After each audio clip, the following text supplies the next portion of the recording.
Hey everybody, how you doing? This is Rogue Quant 1 coming at you from somewhere over Central America. We are currently flying at about 38,000 feet, just past Belize, and we are entering the Gulf of Mexico. Today I want to talk a little bit about how we made 38% in the overnight market between Friday and Monday. This podcast is brought to you by blackdesignerclothing.com. Go to blackdesignerclothing.com and get your latest athletic gear, great for cycling, hoops, running, whatever your athletic endeavors are.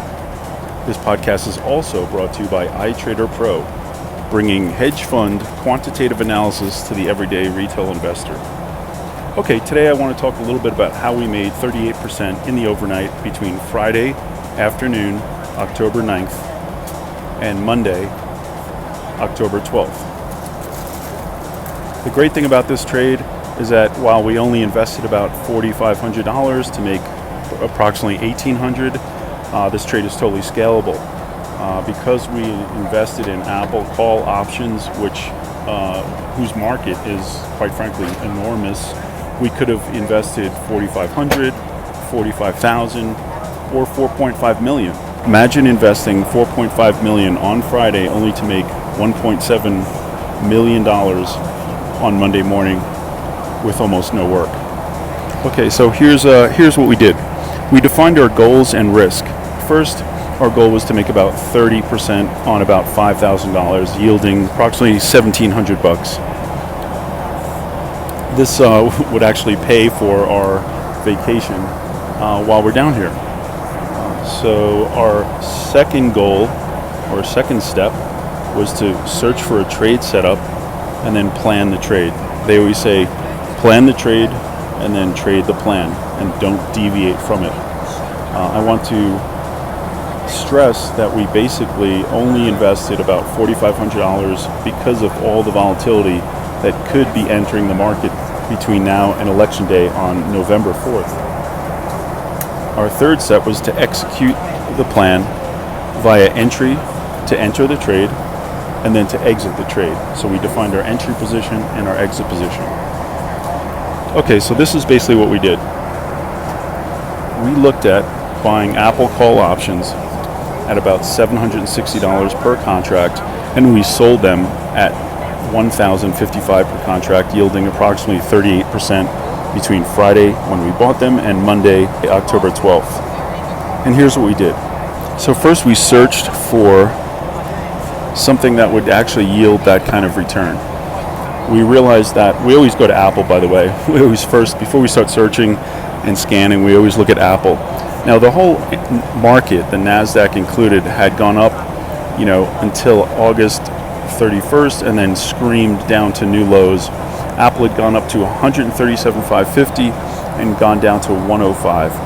So if you look at a Fibonacci retracement, just a very simple Fibonacci retracement on 137.50 dropping all the way to 105, that's about $32.50 in terms of a range.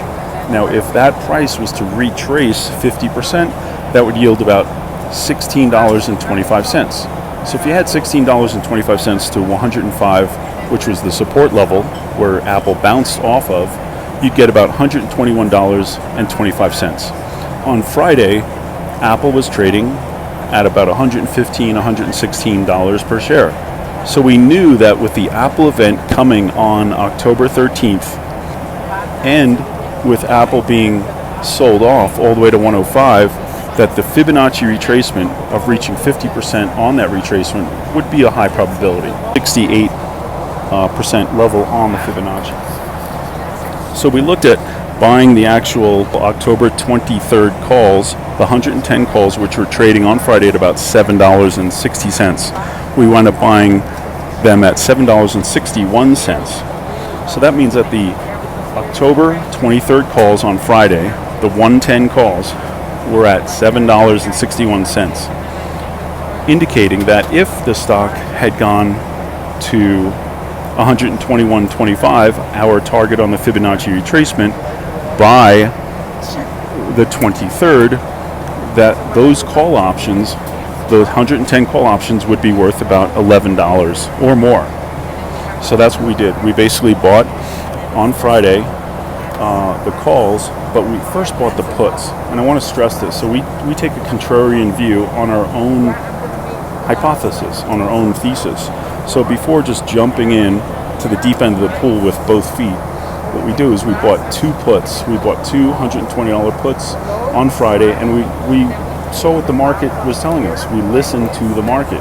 Those puts quickly stopped out as Apple rose, 114, 115. I think it hit $116 on Friday. So basically what we did was, once we stopped out of those two puts, we went ahead and put our position on.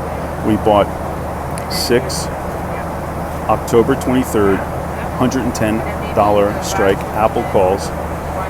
And they were about in the money, 70 delta, if you know what the delta is.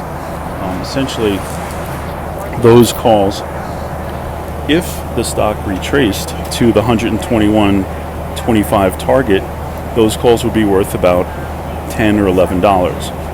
So if we paid $7 and they went up to $10, then we're looking at almost a 30% gain. And that's exactly what happened. On a technical note, Apple and the NASDAQ in general was in a bullish pennant. Basically, it was trying to break out of that bullish pennant. It was trading at 113, 114, 112, 113, 115, and finally it broke out of the $116 range to go north of $116 per share. With Tim Cook and Apple announcing a huge Apple event on October 13th, 2020, there was almost no way the stock was not going to go up. Anyone who was short the stock got blown out. And that's why we took those puts on Friday. We bought two puts to listen to the market.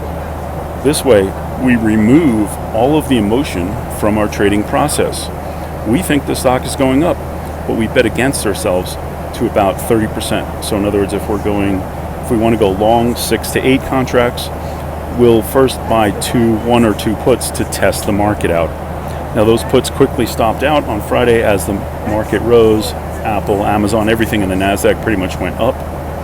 And especially with Apple and its October 13th event, we were able to quickly reposition and buy the October 23rd 110 calls. They were in the money calls, but we were looking at those $110 calls that were only trading at $7 per contract. We figured that by October 23rd, those contracts would go up to approximately $10 or $11. Okay, everybody, that's it. We're coming into the Gulf of Mexico now, and I hope that you guys have seen how we can quickly make, double-digit percentages on our money with low risk in the overnight, especially trading around these events. All right, everyone, take care. Have a good one.